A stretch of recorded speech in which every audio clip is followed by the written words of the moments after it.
Champions ট্রফির দল থেকে বাদ পড়লেন লিটন দাস। অতঃপর রাগে ক্ষোভে বিপিএলে করলেন ৫৫ বলে অপরাজিত ১২৫ রান। ১২৫ রান করতে তিনি ১০টি ৪ ও ৯টি ৬ মেরেছেন। লিটন দাস ফর্ম ফিরে পেলেন এবং তা রাজকীয়ভাবেই ফিরে পেলেন, কিন্তু তারপরেও যেন একটু বেশি দেরি হয়ে গেল। অন্যদিকে লিটন দাসের ওপেনিং পার্টনার তানজিদ তামিমও খেললেন ৬৪ বলে ১০৮ রানের ইনিংস।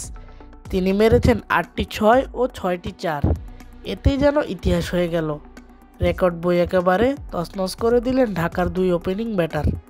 দুজনে মিলে পার্টনারশিপ করলেন ২৪১ রানের, যা যে কোনো বিপিএলে যে কোনো পজিশনে সর্বোচ্চ পার্টনারশিপ। এই ম্যাচেই হলো বিপিএল ইতিহাসের সর্বোচ্চ রান ২৫৪।